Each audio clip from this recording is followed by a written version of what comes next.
चौथा जब नवरात्र हो कुसमुंडा को ध्याते, जिसने रचा ब्रह्मांड ये पूजन है करवाते। आदि शक्ति कहते हैं जिसे अष्टभुजी है रूप, इस शक्ति के तेज से कहीं छाप कहीं धूप।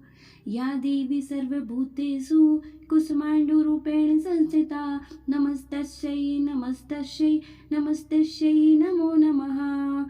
ओम नमः शिवाय। प्रिय भक्तगणों, आज चैत्र मास शुक्ल पक्ष की चतुर्थी तिथि है और आज नवरात्रि की चौथे दिन सौर मंडल की अधिधात्री देवी माता कुष्मांडा की पूजा की जाती है। नवरात्रि के चौथे दिन इन देवी की पूजा आराधना एवं कथा का श्रवण करने से भक्तों के रोग और शोक का नाश होता है तथा उन्हें लंबी आयु, यश, बल और आरोग्य प्राप्त होता है। यह देवी थोड़े सेवा और भक्ति से ही भक्तों पर प्रसन्न हो जाती है। अपनी मंद हल्की हंसी के साथ अंड यानी ब्रह्मांड को उत्पन्न करने के कारण इस देवी को कुष्मांडा नाम से अवत किया गया है। इन्हें अष्टभुजा भी कहते हैं।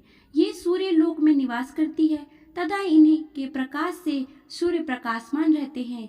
सूर्य लोक में रहने वाली की क्षमता केवल इन्हीं में है, इसलिए इनके शरीर की कांति और प्रभा सूर्य से कई गुना दीप्तिमान है। इनके तेज से दसों दिशाएं अलौकिक और प्रकाशमान रहती है। ब्रह्मांड के सभी वस्तुओं और प्राणियों में इन्हीं का तेज व्याप्त है। इन्हें कुमड़े की बलि दी जाती है। यह देवी सदा प्रसन्न मुख वाली और तुरंत प्रसन्न हो भक्तों की सभी प्रकार के मनोकामनाओं को पूरी करती है। प्रिय भक्तगणों, नवरात्र के चौथे दिन इनकी पूजा करने से भक्तों का मन अनाहत चक्र में होता है। इसकी जागृत होने से किसी भी चीज की प्रति उत्पन्न डर और भय खत्म हो जाता है और उस व्यक्ति को असीम शांति और ज्ञान की प्राप्ति होती है। तो प्रिय भक्तगणों, आज मैं सुना रही हूँ नवरात्र के चौथे दिन सुनी जाने वाली माता कुष्मांडा की बड़ी ही दुर्लभ पौराणिक व्रत कथा, जिसे आप सभी भक्तगण बड़ी श्रद्धा तथा प्रसन्न चित्त मन से पूरा अवश्य सुनिए। इस कथा को आधा अधूरा छोड़कर माता रानी का अपमान न करें, पूरा सुने। जय माता दी। प्राचीन काल की बात है। कौशल देश में सुशील नाम का एक निर्धन ब्राह्मण रहता था। प्रतिदिन मिलने वाली भिक्षा से वह अपने परिवार का भरण पोषण करता था। उसके कई बच्चे थे। प्रातः काल वह भिक्षा लेने घर से निकलता और सायंकाल लौट आता तथा देवताओं, पितरों और अतिथियों की पूजा करने के बाद ही आश्रित जन को खिलाकर ही वह स्वयं भोजन ग्रहण करता था। इस प्रकार भिक्षा को वह भगवान का प्रसाद समझकर स्वीकार करता था। इतनी दुखी होने पर भी वह दूसरों की सहायता के लिए सदैव तत्पर रहता था। यत उसने मन में अपार चिंता रहती थी। उसकी इंद्रियों पर उसका पूर्ण नियंत्रण था। वह सदाचारी, धर्मात्मा और सत्यवादी था। उसके हृदय में कभी क्रोध, अहंकार और ईर्ष्या जैसी तुच्छ विकार उत्पन्न नहीं होते थे। ऐसे ही तो एक बार की बात है, उसके घर के पास एक सत्यव्रत नामक एक तेजस्वी ऋषि आकर ठहरे। वे एक प्रसिद्ध तपस्वी थे, मंत्रों और विद्याओं का ज्ञाता। उनके समान आसपास दूसरा कोई भी नहीं था। अनेक व्यक्ति उसके दर्शन को आने लगे। अब उस ब्राह्मण सुशील के हृदय में भी उनसे मिलने की इच्छा जागृत हुई और वह उसकी सेवा में उपस्थित हुआ। सत्यव्रत को प्रणाम करके बोला, ऋषिवर, आपकी बुद्धि अत्यंत विलक्षण है। आप अनेक शास्त्रों, विद्याओं और मंत्रों के ज्ञाता हैं। मैं एक निर्धन, दरिद्र और असहाय ब्राह्मण हूँ। कृपया मुझे बताइए कि मेरी गरीबी किस प्रकार समाप्त हो सकती है। उसने आगे कहकर, मुनिवर, आपसे यह पूछने का केवल इतना ही अभिप्राय है कि मुझ में परिवार का भरण पोषण करने की शक्ति आ जाए। धन के कमी के कारण मैं उन्हें पर्याप्त सुविधाओं और अन्य सुख नहीं दे पा रहा हूँ। अतः हे महात्मा, हे दयानिधे, तप, दान, व्रत, मंत्र तथा जप आप कोई ऐसा उपाय बताने का कष्ट करे जिससे कि मैं अपने परिवार का यथोचित भरण पोषण कर सकूं। मुझे केवल इतने ही धन की अभिलाषा है जिससे हम लोग पेट भर के भोजन कर सके और आराम से जीवन व्यतीत कर सके। तब सत्यव्रत ऋषि ने सुशील को भगवती कुष्मांडा की महिमा बताते हुए नवरात्र व्रत करने का परामर्श दिया। हे सुशील, वैसे तो नवरात्र में देवी के प्रत्येक रूप की पूजा की जाती है। यदि तुम नवरात्रि के चौथे दिन देवी कुष्मांडा की पूजा करो तो तुम्हें सभी सुखों की प्राप्ति होगी, तुम्हारी चिंताएं दूर हो जाएगी। हे ब्राह्मण, मैं तुम्हें नवरात्रि के चौथे दिन सुनी जाने वाली माँ कुष्मांडा की कथा को सुनाता हूँ। इसको सुनने मात्र से ही व्यक्ति की असीम शांति की अनुभूति होती है और व्यक्ति कर्म पथ की तरफ अग्रसर होता है। उसके सभी दुख दूर होते हैं तथा इनकी पूजा करने से व्यक्ति को उनके मन मुताबिक वरदान मिलता है। उस समय की बात है जब सृष्टि का कोई अस्तित्व नहीं था, चारों ओर अंधकार ही अंधकार था। तब एक ऊर्जा गोले के रूप में प्रकट हुई। इस गोले के बेहद तेज प्रकाश उत्पन्न हुआ और देखते ही देखते यह नारी के रूप में परिवर्तित हो गया। उस समय समस्त ब्रह्मांड में अंधेरा छाया हुआ था, पूरा ब्रह्मांड स्तब्ध था। उसमें ना कोई राग ना कोई ध्वनि, केवल सन्नाटा पसरा हुआ था। तद क्षण अपने मंद मुस्कान से ही ब्रह्मांड की रचना में कुष्मांडा ने अपनी मंद मुस्कान से की। माँ के मुखमंडल पर फैली मंद मुस्कान से समस्त ब्रह्मांड प्रकाशित हुआ उठा। ब्रह्मांड की रचना अपनी मुस्कान से करने के चलते जगत जननी आदि शक्ति को माँ कुष्मांडा कहा गया। इसके बाद माता ने सबसे पहले 3 देवियों महाकाली, महालक्ष्मी और सरस्वती को उत्पन्न किया। महाकाली के शरीर से एक नर और एक नारी उत्पन्न हुए। नर के 5 सिर और 10 हाथ थे, उनका नाम शिव रखा गया। और नारी का 1 सिर और 4 हाथ थे, उनका नाम सरस्वती रखा गया। लक्ष्मी के शरीर से एक नर और एक नारी का जन्म हुआ। नर के 4 हाथ और 4 सिर थे, उनका नाम ब्रह्मा रखा गया और नारी का नाम लक्ष्मी रखा गया। फिर महा सरस्वती के शरीर से एक नर और एक नारी का जन्म हुआ। नर का 1 सिर और 4 हाथ थे, उसका नाम ब्रह्मा विष्णु रखा गया। उस नारी का 1 सिर और 4 हाथ थे, उसका नाम शक्ति रखा गया। इसके बाद माता ने ही शिव की पत्नी के रूप में शक्ति, विष्णु को पत्नी के रूप में लक्ष्मी और ब्रह्मा को पत्नी के रूप में सरस्वती प्रदान कर दी। ब्रह्मा को सृष्टि की रचना, विष्णु को पालन और शिव को संहार करने का जिम्मा सौंप। इस तरह संपूर्ण ब्रह्मांड की रचना में माँ कुष्मांडा ने ब्रह्मांड की रचना करके शक्ति रखने वाली माता को कुष्मांडा नाम से जाना जाता है। इस देवी की 8 भुजाएं हैं, इसलिए इन्हें अष्टभुजा कहा जाता है। इनके 7 हाथ में क्रमशः कमंडल, धनुष, बाण, कमल, पुष्प, अमृत, पूर्ण कलश, चक्र तथा गदा है। 8 हाथों में सभी सिद्धियां और निधियों को देने वाली जपमाला है। इन देवी का वाहन सिंह है और इन्हें कुमड़े की बलि प्रिय है। इस देवी का वास सूर्य लोक के भीतर लोक में है। सूर्य लोक में रहने की शक्ति, क्षमता केवल इन्हीं में है, इसलिए इसके शरीर की कांति और प्रभा सूर्य के भांति ही दीप्तिमान है। इनके ही तेज से 10 दिशाओं अलौकिक है। ब्रह्मांड की सभी वस्तुएं और प्राणियों में इन्हीं का तेज व्याप्त है। चंचल और पवित्र मन से नवरात्र के चौथे दिन इस देवी की पूजा आराधना करनी चाहिए। इससे भक्तों के रोग और शोकों का नाश होता है तथा उसे आयु, बल, आरोग्य प्राप्त होता है। यह देवी थोड़े से ही सेवा से भक्तों से प्रसन्न होकर उन्हें आशीर्वाद देती है।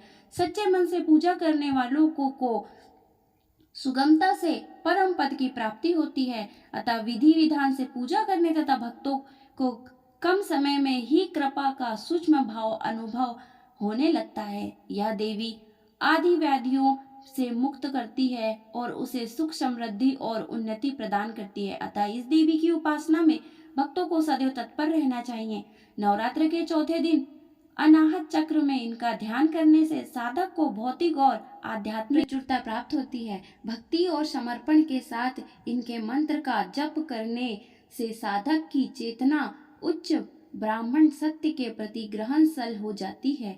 इनके मंत्र का जाप करने से उनके भक्तों की इच्छा संतुष्ट, मोह भंग और निराशा के अंतहीन चक्र से मुक्ति मिलती है। अतः हे ब्राह्मण, इनकी पूजा करने से भक्तों को कोई रोग नहीं होता। इनकी कृपा इतनी बड़ी है कि भक्तों को हर तरह के सुख प्राप्त होते हैं।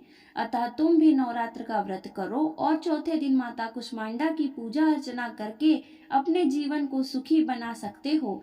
सत्यव्रत ऋषि के मुख से इतने सुनने के बाद सुशील ने सत्यव्रत को अपना गुरु बनाकर उनसे माया बीज नामक माता कुष्मांडा के मंत्र की दीक्षा ली। तत्पश्चात नवरात्रि व्रत रखकर उस मंत्र का नियमित जाप करने से उसने देवी दुर्गा की श्रद्धा और भक्ति पूर्वक आराधना की और इस प्रकार उसे निश्चल और प्रेम भाव से की गई आराधना से देवी माँ प्रसन्न हो गई। सुशील की भक्ति से प्रसन्न होकर देवी माँ उसे नवरात्रि के अंतिम दिन साक्षात अपने समक्ष प्रकट हो गई और सुशील को उसका अभीष्ट व प्रदान करते हुए उसे संसार का समस्त वैभव, ऐश्वर्य और मोक्ष प्रदान किया। इस प्रकार भगवती दुर्गा कुष्मांडा ने प्रसन्न होकर अपने भक्त सुशील के सभी कष्टों को दूर कर दिया और उसे अतुल धन संपदा, मान सम्मान और समृद्धि प्रदान की।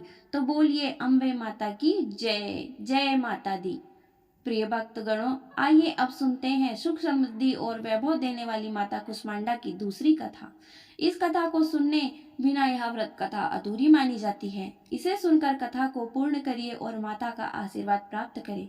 बहुत ही पुराने समय की बात है। एक गरीब बूढ़ी माँ दुर्गा के मंदिर के आगे भिक्षा के लिए सुबह से बैठी रहती थी, लेकिन एक भी दिन उसे उस मंदिर के बाहर कुछ नहीं मिला और उस दिन उन्हें पानी पीकर ही अपनी भूख मिटानी पड़ी। तब उसने सोचा कि चलो कोई बात नहीं, शायद कल कुछ मिल जाए। तो अगले दिन भी वह दुर्गा माँ के मंदिर के आगे भिक्षा लेने के लिए बैठ गई। तब उस बूढ़ी गरीब को यह देखकर बड़ी खुशी हुई कि मंदिर में उस दिन बहुत ज्यादा भीड़ थी। उस दिन नवरात्रि का चौथा दिन था। उन्होंने सोचा शायद कोई त्योहार होगा, क्योंकि वह मंदिर माँ दुर्गा का बहुत ही प्राचीन मंदिर था। बूढ़ी माँ को पता नहीं था कि नवरात्र चल रहा है। अब क्या था, वहां से कितने लोग आए, कितने लोग चले गए, लेकिन उस बूढ़ी गरीब को किसी ने कुछ भी नहीं दिया।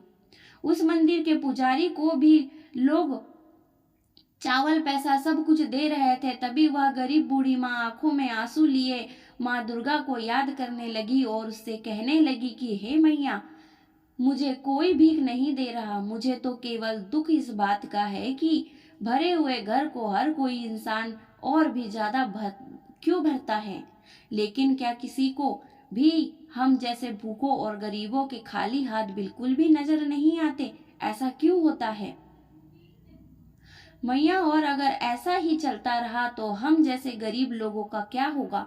दुर्गा मैया से मन में इतना कहने के बाद उस बूढ़ी माँ ने सोचा कि शायद अब भी मुझे भूखा ही सोना पड़ेगा। इतने में ही न जाने कहां से एक सुंदर सी कन्या उस दुर्गा माँ के मंदिर की सीढ़ियां चढ़ने लगी और तो जैसे मौसम ही बदल गया। जैसे ही वह सुंदर कन्या उस पंडित के पास पहुंची तो उस समय वहां उस गांव का एक बहुत धनवान व्यक्ति खड़ा हुआ था। तो जैसे ही उस धनवान व्यक्ति ने अपने पैसे और लड्डू बर्फी से भरे हुए थाल पूजा के लिए पंडित को पकड़ाने लगे, तो वैसे ही उस कन्या ने उन्हें रोकते हुए कहा कि हे धनवान व्यक्ति, तुम यह पैसा और लड्डू बर्फी से भरा हुआ थाली इस मंदिर के बाहर बैठी उस बूढ़ी माँ को क्यों नहीं दे देते? वह बेचारी कल से भूखी है और उनकी सहायता करना तुम्हारा कर्तव्य है, जबकि दुर्गा माँ ने तुम्हें तुम्हारी मेहनत का खूब धन दिया हुआ है। लेकिन उस धन व्यक्ति ने अपना घमंड दिखाते हुए उस छोटी कन्या से कहा कि तुम कौन हो मेरी दुर्गा माँ की पूजा के बीच में मैं आने वाली, और मैं यह सारा धन उस बूढ़ी गरीब को क्यों लुटाऊं? तब उनका कन्या ने उस धनवान व्यक्ति को दोबारा से कहा, धनवान व्यक्ति मान जाओ, यह पैसा की थाली तो तुम्हें उस बूढ़ी गरीब को ही देना होगा, क्योंकि उस धनवान व्यक्ति ने उस सुंदर कन्या की बात ना मानकर वह पैसे की थाल पंडित को जैसे ही पकड़ाने लगा, वैसे ही उस कन्या ने जोर से धरती पर अपना पैर मारा तो जैसे पूरी धरती हिलने लगी और अचानक वह धनवान व्यक्ति सीढ़ी से लुढ़कता हुआ उसी बुढ़िया माँ के पैरों पर आकर गिरा, जिसे वह धनवान व्यक्ति पैसे की थाली देने से मना कर रहा था। तभी वह धनवान आदमी खड़ा होकर वो सोचने लगा कि यह कैसा चमत्कार था, मैं ऊपर से नीचे कैसे गिरा, और जब उसने ऊपर की तरफ देखा तो मंदिर के पास भी कोई नहीं था और वह कन्या भी वहां नहीं थी। तो उसने उस मंदिर के पंडित से पूछा, पंडित जी, अभी अभी यहाँ एक सुंदर सी कन्या खड़ी थी, वह मुझे मंदिर में प्रसादाना चढ़ाकर